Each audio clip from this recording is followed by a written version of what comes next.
Air signs, tignan natin ano po ang mensahe para sa iyo ngayong araw. Keep in mind po na ito ay general reading lamang. So, hindi po lahat ay makaka-relate. So, be open-minded. Sa mga hindi pa po nakasubscribe dito sa ating channel, please subscribe na po kayo and pa-like na din po ng ating video. At sa mga nais pong mag-avail ng ating private readings, ng ating Evil Eye Amulet Necklace at ng ating Tears Bracelet, makikita nyo po yung link sa description box. Tarot Intentions by Alian Reyes. We have, ito sabi dito sa no communication natin na mensahe. Pwede rin po na itong taong to ay hindi lang maayos yung pag-uusap ninyo or di ba, pag nag-uusap kayo, lagi kayo nag-aaway. So, tingnan natin. Sabi dito, I have never loved anyone the way that I love you. O, mahal ka naman daw ng taong to. At kung ano man yung level ng love na naramdaman niya sa'yo, ay sa'yo niya lang po yun naramdaman. So, tignan natin ano pa yung mensahe para sa'yo. Air signs. Siguro, di niya lang niya nasasabi sa'yo, no, na mahal ka niya or kung gaano ka niya kamahal. Firestorm. Ayun. Mukhang pag nag-uusap kayo ng taong to, ang daming pasikot-sikot ng usapan ninyo. Tipong ganun. Pwedeng nauuwi po yan sa yung parang nauungkap ba yung mga past, ganun. Nasasaktan lang yung iba sa inyo. Kaya yung iba sa inyo, pwedeng kayo yung umiiwas sa taong to. Tignan natin. Mukhang ang daming revelation sa life mo ngayon. Yung iba po sa inyo, hindi nyo na alam kung matatapos pa ba ito.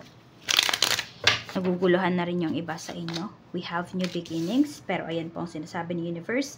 Matapos nyo lang talaga ito, ay meron pong new beginnings na naghihintay para sa inyo. So, hindi pa po huli lahat, no, para dito sa relationship ninyo, para sa pagbabago sa buhay ninyo. Tingnan natin ano pa yung mensahe.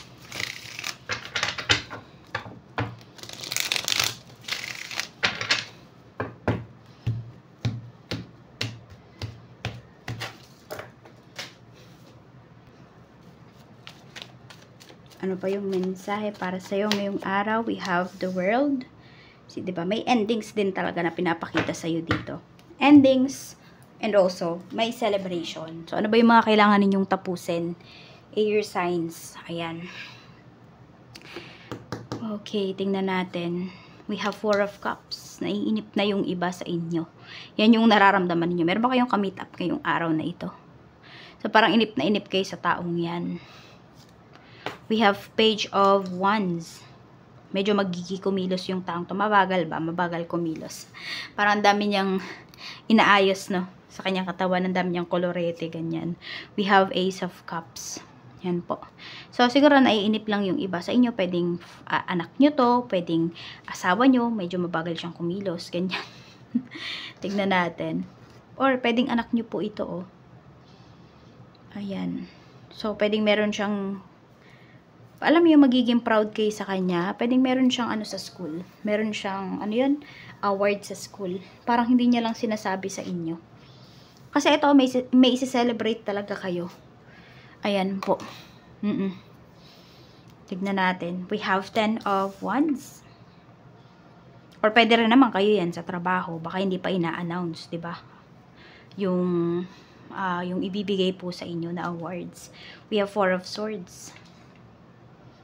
May nagpapagawa ba ng bahay dito? Air signs, or may pinapaayos, may pinaparenovate kayo sa bahay? We have Ace of Swords. May communication dito. Pero parang, yun nga, parang hirap kayo dito sa pakikipag-communicate.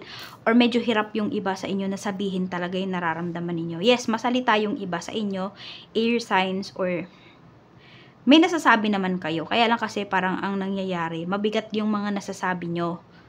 Parang nagiging emotional kayo dito pag may sinasabi kayo, ganyan. Kasi nga, yung iba sa inyo medyo tikom pala yung bibig ninyo. Parang pag hindi naman kailangan, di talaga kayo nagsasalita. Or yung iba sa inyo, parang kapag hindi punong-puno yung puso ninyo, yung emosyon ninyo, di kayo nagsasalita. Kaya once na nagsabi kayo dito, nagsalita kayo, nakipag-usap kayo, medyo masakit yung mga nasasabi mo. Parang, alam mo yung nakikita ko dito, air signs, nawawala ng peace of mind yung taong kausap mo. Medyo nakaka-bother yung mga sinasabi mo. 7 of Wands. Kaya meron dito pwedeng umiiwas sa'yo na makipag-usap. Pwedeng ito yun, yung person mo. Baka siya na lang yung umiiwas, or maybe ikaw na lang yung umiiwas kasi ayaw mo siyang saktan through your words. Meron tayo ditong the moon.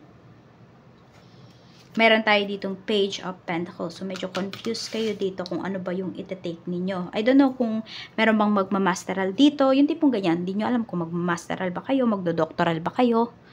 Yan. Or, saan nyo ba dadalhin yung pera ninyo?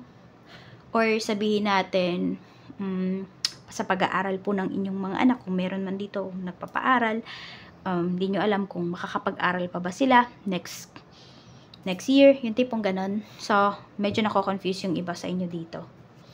Meron tayo ditong 5 of Wands. Meron tayong 5 of Pentacles. May 50-50 energy tayo dito. So, yung iba nga sa inyo, nako-confuse talaga kayo. Kasi, hindi kayo sigurado kung makakapag-aral pa ba kayo or mapapag-aral nyo pa ba yung anak ninyo or kung sino man yung pinag-aaral nyo dito, air signs. Tapos, may mga tao din dito na ayaw magbayad sa'yo. Yan po. Siguro nagpautang ka ba, air signs, or may mga pautang ka dito. Or yung iba sa inyo, kayo yung may utang. Kaya, nahihirapan kayo magbayad, oh. Parang may umaaway na sa'yo dito. Parang hindi mo na siya madaan sa pakiusapan. Yan, yung iba sa inyo, no. Parang wala na kayong ligtas. Wala na kayong choice kundi magbayad talaga. We have Strength. Meron tayo ditong the Chariot. So, may success, may pagbabago naman po napaparating sa life ninyo. So, kung ano man tong kailangan yung tapusin nyo na po. Kontrata nyo man yan pagdating sa trabaho. And after that po, ayan mas magiging matatag, mas magiging maganda, mas magiging successful pa po yung life ninyo.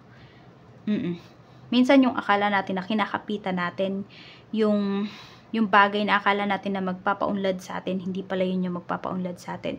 Yun lang pala yung nagpapahirap talaga sa atin. Pero through kahirapan naman, di ba, may mga natututunan naman tayo through struggles.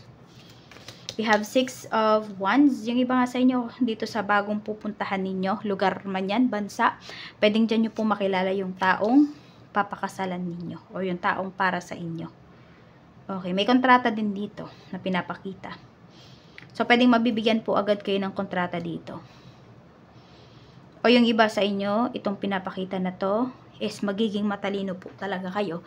Air signs, mukhang hindi puso yung pinapagana nyo dito. Meron ba dito nakapunta kayo sa ibang bansa dahil pinagana nyo yung isipan ninyo? Yes, meron dito, pwedeng nagpakasal kayo sa ibang lahi. Pero yun, para magkaroon kayo dito ng, ng green card, yung tipong mga ganyan, ng visa. Yung gano'n, maging resident kayo dyan, or citizen kayo. Yung tipong gano'n. Yung iba po sa inyo. Yan more on pinaganat dito ni air signs ang kanyang isipan. Wala namang masama. Diba? Naging practical lang talaga kayo. We have Page of Swords.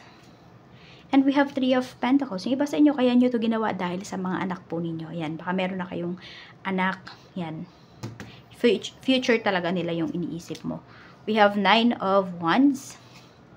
And we have 2 of Pentacles. Okay, may pagdadalawang isip dito. Ba't ganun air signs? Yung iba sa inyo ngayon, parang ngayong ngayong araw ba na to? Or after ba nung eclipse? Parang lagi kayong nagdadalawang isip sa mga decisions na gagawin po ninyo. Ito parang meron kayong ayaw ng ilaban dito. Parang gusto nyo nang sukuan yung bagay na to. Hindi ko alam kung ito ba yung mga papeles na inaayos po ninyo. Or meron ba kayo dito, di ba, kunwari para sa anak nyo talaga, kaya kayo ng ibang bansa, ganyan, tapos kukuhanin nyo na siya, pero ayaw na niya. Yung tipong ganon. Parang ayaw niyang mamuhay dyan kung nasaan ka ngayon. We have 7 of Pentacles. Meron tayo ditong Judgment. Or meron ba dito magpapakasal pero nagdadalawang isip kayo dun sa pakakasalan ninyo? Parang hindi pa kayo 100% sure. Meron naman po dito, more on investment ito. Kaya lang yung investment na gagawin ninyo parang malayo. Parang yung investments na gagawin ninyo dito, parang international siya. Yun, kaya medyo nagdadalawang isip kayo. So, pag-aralan nyo pa to kung kayo ay nagdadalawang isip, air signs. Okay, so yan lang po yung mensahe para sa iyo ngayong araw. Maraming salamat po. And ingat po kayo always. More blessings to come.